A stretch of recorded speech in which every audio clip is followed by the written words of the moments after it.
سلام علیکم افغانانو ورونو. دا کومه دوایي چې تاسو ګورو په دوام ځای باندې پرته ده، دا د هغو مریضانو دوایي دي کوم چې د افغانستان مختلف ولایاتو سره مختلفو صوبو سره تعلق لري.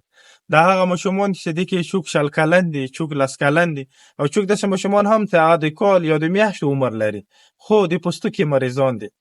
دغه مریضانو لپاره چې څومره هم دوایي مونږ خاصې دي، دا هغه دوایي دي چې مونږ د زکات د خیرات یا هغه ملګري چې هغه غواړي سره د دا رقم مریضانو لپاره یې مونږ د خیرات صدقه قبوله کړه، په دې باندې تاسو دې باندې علاج ودا.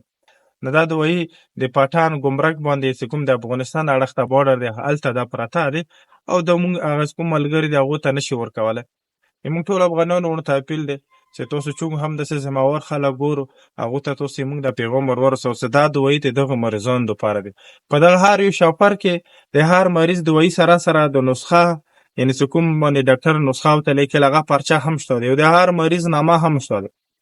بیا هم که د امارت اسلامي هلته کوم ذمهوار خلک دي هغو ته د دغو مریضانو نور هم ډیټیل ضرورت وي، د ویډیو یا د عکسونو ضرورت وي، نو ما سره د افغانستان د هر مریض ویډیو، عکسونه او سره د هغه اډرس پاته هر څه شته دی چې دا مریض د دی نامه دی د فلاني ولایت دی، هغه هم څه شیر کولی شو. خو دا دوایي ضایع کولې دوایي نه دی. مونږ غواړو چې دا دوایي هغو مریضانو ته په ټیم ورسي، چونکې د بارډر دغه سایډ ته هم مشکل او خو دلته چې مونږ کوم ډي سي صاحب یا دلته کوم بریګیډ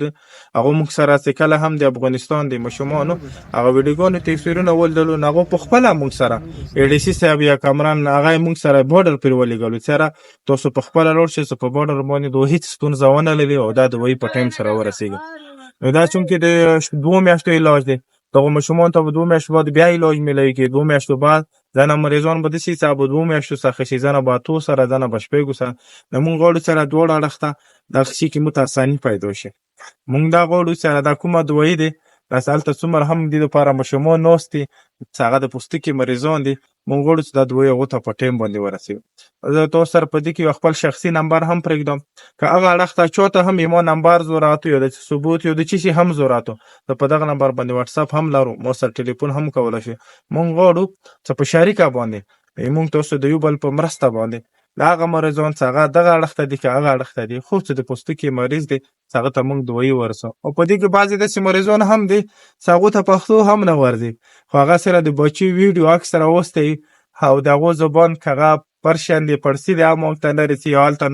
نور کوم ورونه دي، نو د هغو زه په زبان هم نه پوهېږم، خو باید چې دا دی چې هغو په فریاد باندې زه پوهېږم، د هغو په تکلیف باندې زه پوهېږم، د هغو په درد باندې زه پوهېږم. هغه درد هغه تکلیف چې کوم په ویډیو کې یا په پکچر کې راغلی هغه ډاکټر ته وښیو، نو ډاکټر د هغه درد هغه نه هغه ته کومه نسخه ولیکي. نو دغې ټول هغه مریضان دي چې هغه د دغې دوایي ته په انتظار دي. موږ د افغانانو ورونو ته درخواست کوو چې په دې کې موږ سره مرسته وکړو، د هر اړخ ته غواړو چې موږ دا مریضان نور تکلیف ونه موندي، دا یو ښه صحت ولري، ښه سرعت ولري. ډېره مننه. هر څه همداسې پروته دی په ډاګ نیمېر تر څه پروته دی، خلکو خلطې وشکولې ګورې نه